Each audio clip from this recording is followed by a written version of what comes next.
One thing I was thinking about is if we took a job at a company and the company was like, day one, introduce yourself and give us ways to tease you. I think that would be pretty cool, right? What would you say?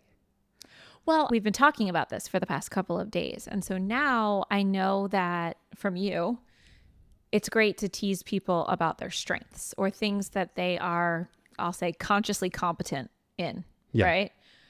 So for me would probably be something people do tease me about is just the juxtaposition of me being this like heady, academic, thoughtful person who is absolutely obsessed with Bravo. And like the only thing you'll see on my Instagram, like I actually got Instagram just so that I could check what's going on in the Bravo sphere. So you'd be like, hey guys, I'm Danielle. I'm a walking contradiction. The two things that you might find me reading about are Jungian psychology and what's happening on Summer House. Exactly. Right. Yes. Yeah, I like that. Yes. I like that. That's a good one to introduce yourself with. Mm-hmm. It shows your strengths.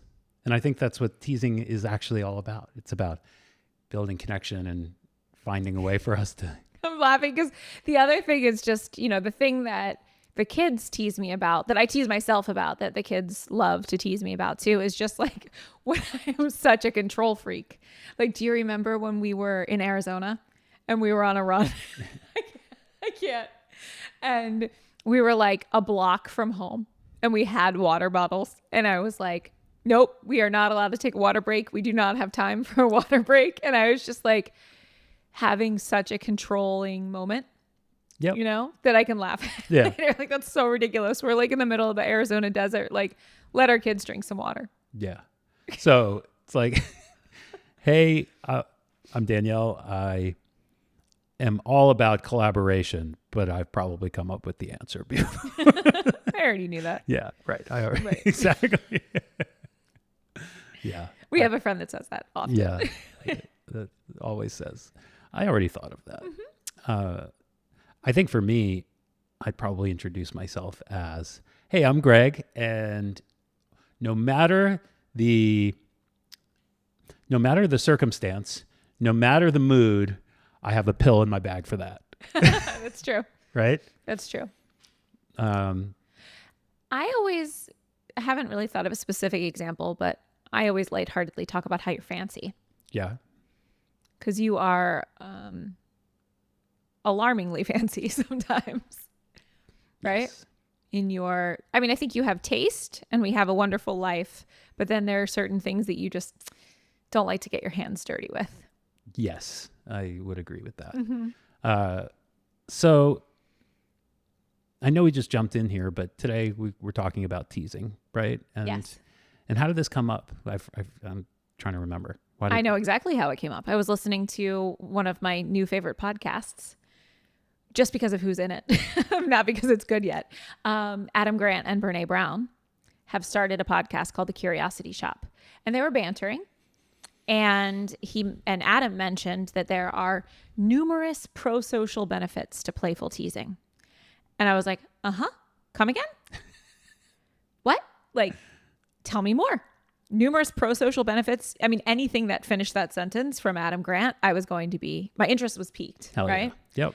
And then teasing is it's a tricky one for me because in theory, like I love it, but I have no experience at it. I'm terrible at it. And so I immediately dug into the research and right. I was so happy to see that it's what they call like a high skill social tool because I definitely am low skill in teasing. And that is trickling down to our family because when we talked about it at family meeting this week, after we kind of explained and talked like very low stakes, what we're thinking about experimenting with, Hunter said, Mom, this is not fun and it is too hard and I don't want to do it. And I'm like, that's exactly why we're going to do it because I'm sorry that I've made you this way. And I don't even know how we got here, honestly, because my parents tell stories about epic April Fool's jokes epic April Fool's pranks that have happened in our family. But somewhere along the way, we kind of like lost that joke, I guess, or at least it didn't trickle down to me. But even in can I say this? I don't know. But I told you this before that like even in high school, like there was a boy that used to tease me all the time, and in college, a different one. And I loved it. Like it felt so connecting, and it felt like our secret thing. Do you know what I mean? For sure. Not even secret, but like our thing. Yeah.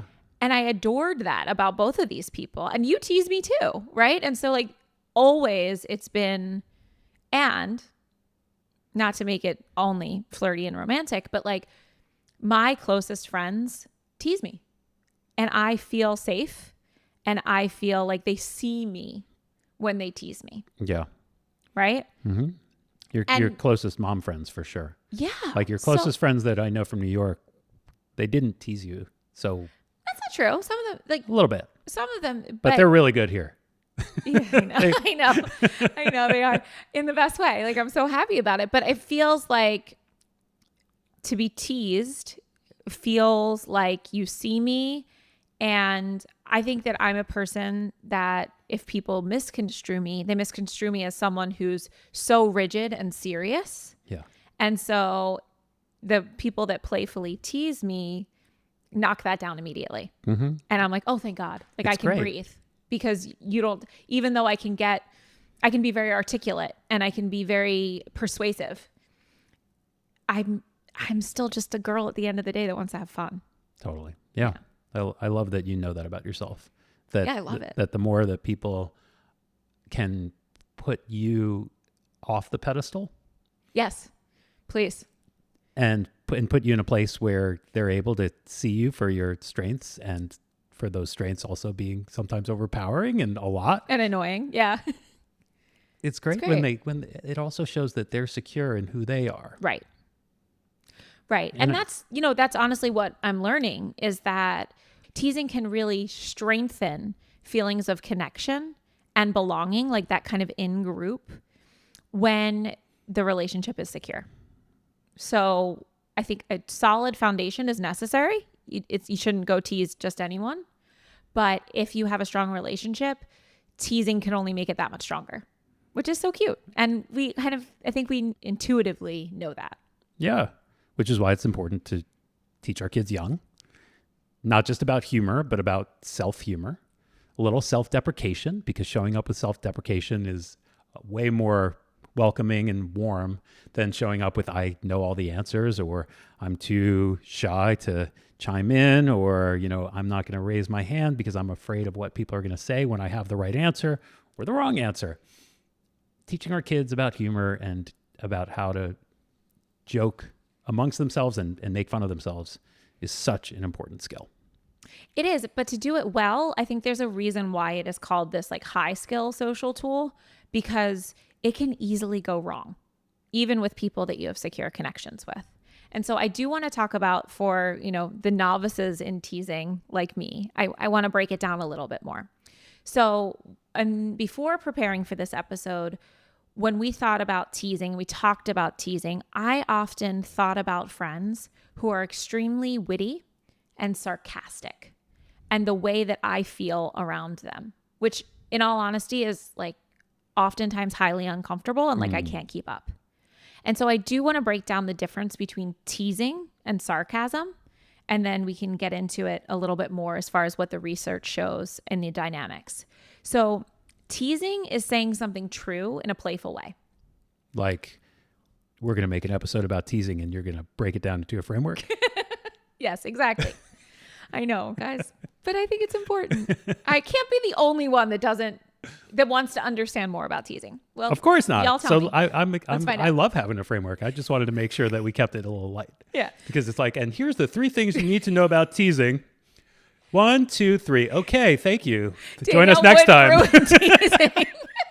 Try it at home. See how it works for you. See you next time.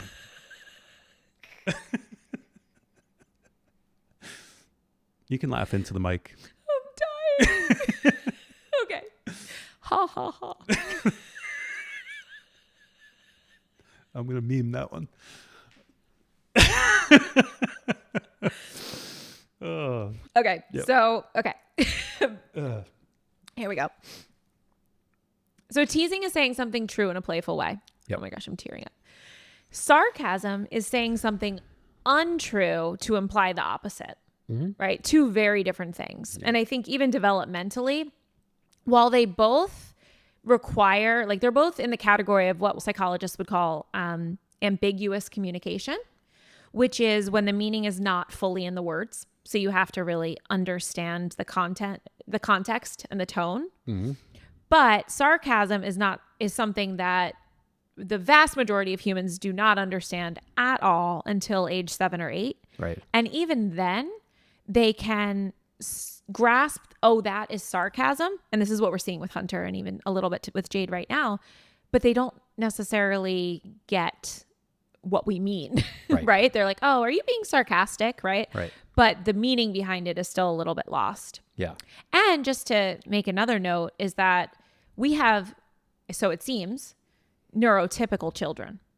Many neurodivergent children will never understand sarcasm or teasing because because of that ambiguous communication piece, right? And like take it very literally. I shouldn't say never understand, but it's going to take some true, even deeper skill building is my understanding. Mm-hmm. So we're talking about this from a neurotypical dynamic right now. Okay. I think that sarcasm and teasing sometimes go hand in hand, and I don't think that it's appropriate to bring the two together at home, at least to start. For sure. Like we are going to have to start with the babiest of baby steps in teasing. And I don't even know, like it seems like sarcasm is an advanced skill above and beyond. Like once teasing, it's also a big negging skill. So here's two ways of being excited that somebody cleaned up their room. Let's say Hunter cleaned her room and she's notoriously messy, which she's not, but let's just pretend here. We could say, hey, Hunter, oh my God, you cleaned up your room. It only took 8 years. That doesn't feel so good because that's seeing her as doing a good thing, but delaying so long to have done that. And it's kind of bringing her down a notch, right? Yeah. Whereas to say to her, walk in, oh my God, this room, it's so clean. Who are you and what have you done with my child? That's a really positive way of making it exciting that they've done something out of the norm and celebrating by teasing them that they are not the person that usually doesn't clean their room. Or that you notice something about them, right? Yeah. So I think it's just like these little examples of making sure that we don't hit sarcasm at home when we think of teasing. Which, by the way, I've already like done that, fallen off the wagon. Hard. Like I'm trying, but I'm continuously reminding myself only tease competencies, right? Yeah. But even if I don't even think we're there yet. Where we really are is only make light of a situation. Yes. Like, oh my gosh, I see the shoes on the floor exhibit is back in the laundry room this week. You know, like how exciting. Or myself, right? Which that's kind of what our sharing the mistake of the day has turned into, which is kind of a moment where everybody makes fun of me, which is fine. And I think your examples were very clear. However, I just want to give you the language behind it too. Yeah. So from the research, when teasing is done well, it makes you feel included. Sarcasm can make you feel evaluated. As in, there's something implied here that I need to figure out. Yeah. Right? And so personally, like I never feel less equipped and more on the outside than when I'm in a situation, which happens sometimes, particularly at work, like with coworkers, where people are bantering and being very witty. And I don't even know how to jump in. Sure. I oftentimes think about double dutch a lot, I guess because I did it a lot in elementary school.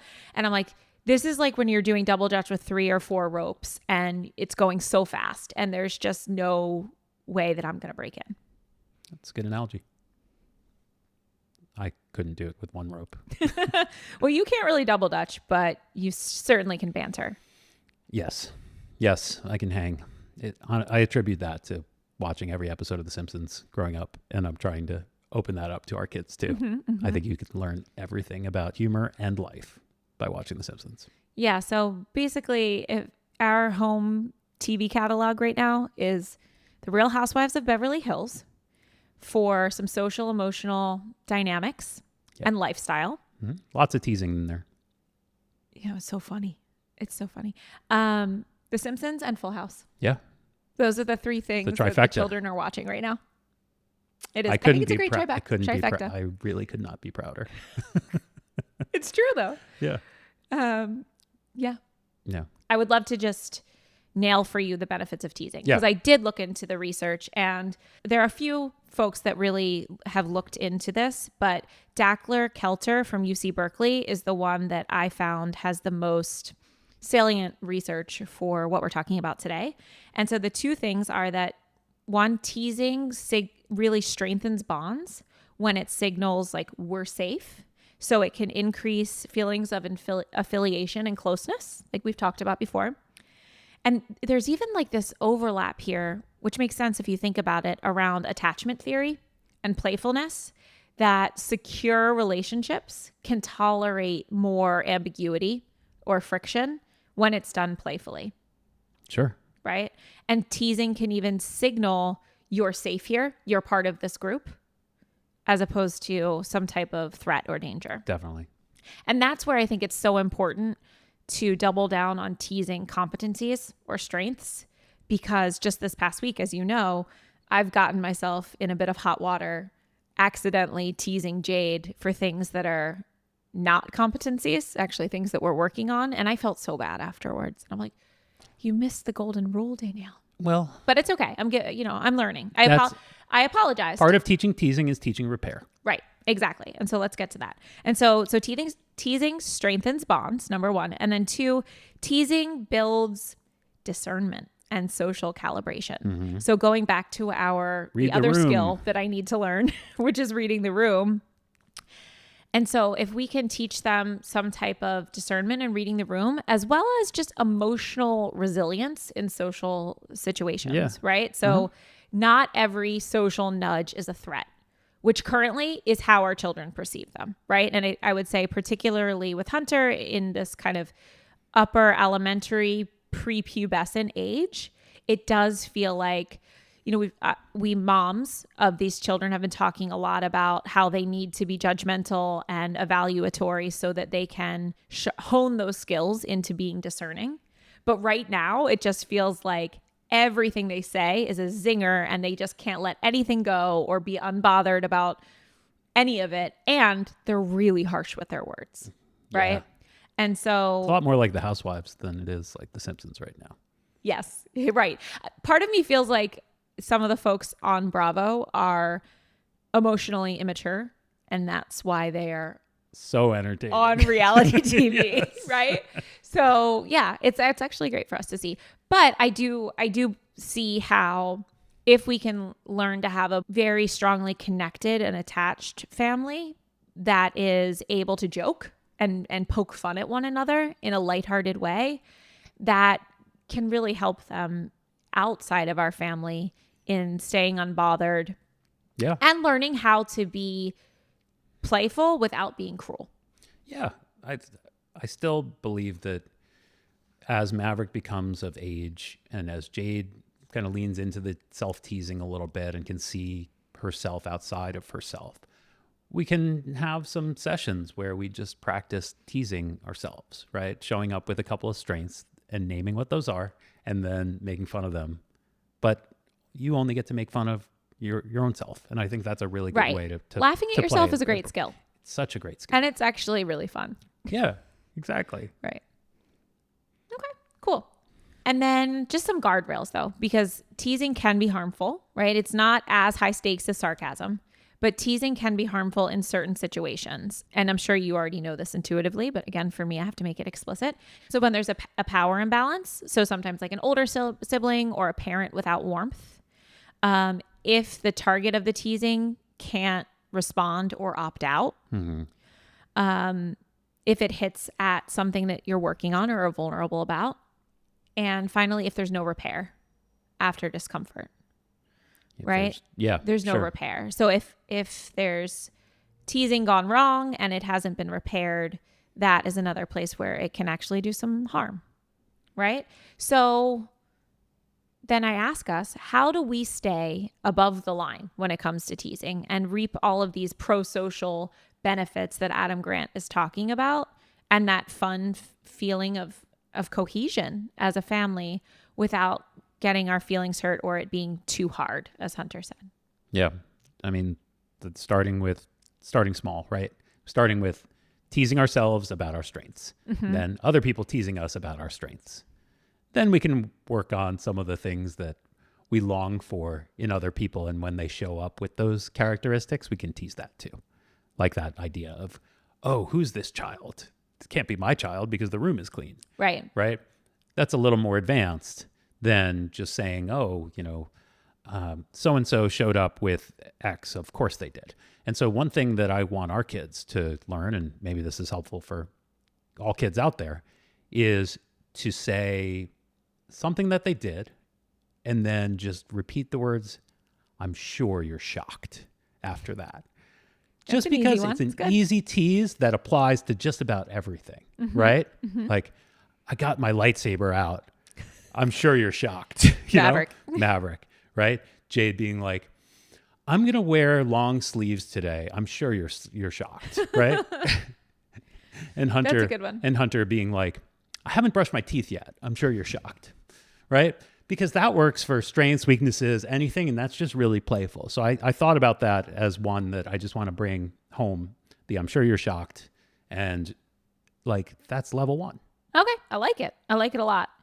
And at family meeting this week, we did come up with 3 guiding principles, which, I pulled from the research and you just knew intuitively. So I'm going to share them in Greg's kind of intuitive way, which is number 1, only tease about strengths, as we've talked about. Number 2, the other person gets to decide whether or not it's funny. So the person being teased gets to decide whether or not it's funny. And number 3, we celebrate those moments where someone had a good one, and the other person adjusted, softened, or if it didn't go well, we celebrate the repair. Yeah, immediate repair. So it's just closing that feedback loop. This is where I love thinking about the Citadel Global Equities portfolio managers or Roger Federer only being right 54% of the time. I'd be shocked if we had that high of a hit ratio, but is there always a feedback loop, right? That's what I actually care about. So if we miss the mark, let's repair. If it was actually a funny joke, let's all just relish in the laughter a bit. Yep. Agreed. Right? Yep. And I also think that as far as a family experiment, sharing our own mistakes of the day is actually a wonderful way to be playful about this, because on the one hand, going back to like our courage episode in the teens, right? Learning from making sure that we learn from mistakes, right, is a wonderful skill. But if we can actually get to humor and be not just learn from our mistakes, but laugh at them and be playful with them, I think that's truly a masterclass in this process-oriented learning. Yeah, it's so good to show up with mistakes. It brings us to a place where we're relatable, where people know that it opens the door to playful teasing, and also teaches that you're not in the game if you're not making mistakes, right? Yes. And I want to be in the game. Like, that's the thing, is I want our family, we are so good at the family learning, if you will, right? Like the very straight down the fairway, learning these core skills of things like discipline equals freedom and talent sets the floor, character sets the ceiling. All of these really what I'll call earnest skills to a great life. Yeah. We're almost a year into this now. I really want to be playful. Me too. And I want to break the fourth wall for a second and say, like, any perception that we have it all together is completely off base. It could not be further from the truth. Like, we F up all the time with our kids on a daily basis.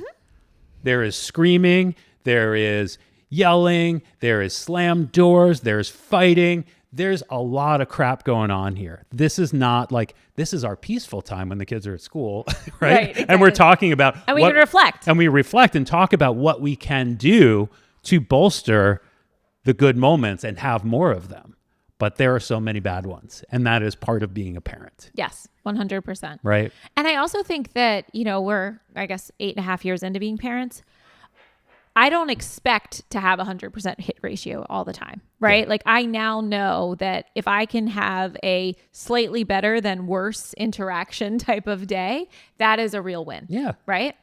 Also, the losses don't get remembered, really. Like when they're so fleeting, it's like, oh, so-and-so had a blow up, or I yelled at this kid because they did something, or like the repair is so easy. Mm-hmm. It is a place to scaffold from. We remember the wins like forever. Like I go to bed every night thinking about 1 to 2 really great connecting moments in our family from the day. I've never thought about anything like, that didn't go my way. Oh, well, that's good. I certainly think about those too, but it's okay.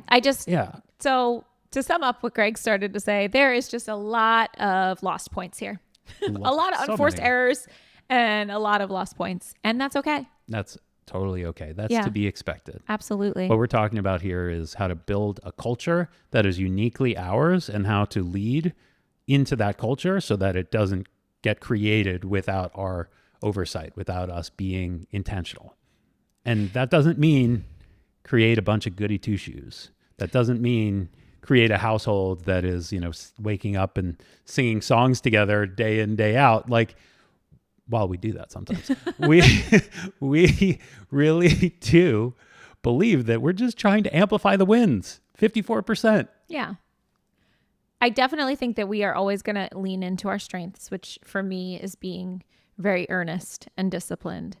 But not only, I'm so glad that we've started to explore the shadow side of things and now turning ourselves towards more levity and playfulness. Totally. It's the perfect season for it. And it helps for me that there's lots of research that says it's a good thing and tells me how to do it. Well, that's the guiding principle, right? If research says it's good, then we have to talk about it. I mean, for sure. Well, there's research and there's lived experience, right? And so I am now going to share, we will report back on our lived experience. Yep. So if you guys have any good Simpsons episodes that you'd like to recommend, let us know. You don't need to recommend them to me. We didn't do an opening though. Well, that was the idea. So I think I'm going to take us away from doing an opening. Okay. Because this is the show. Yeah. This is not the show. Right.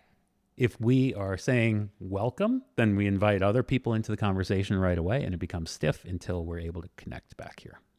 So this has been another episode of The Most Important Thing. Are you going to do like an intro then? Just didn't we record Maybe one? not. Maybe not. Okay. Some of my favorite podcasts have zero intro these days. They just know what they're getting. Okay. And if they don't know what they're getting, they will be so happy that they listened. Whoop, whoop. Playful. Love you, Goosey. Love you, Goosey.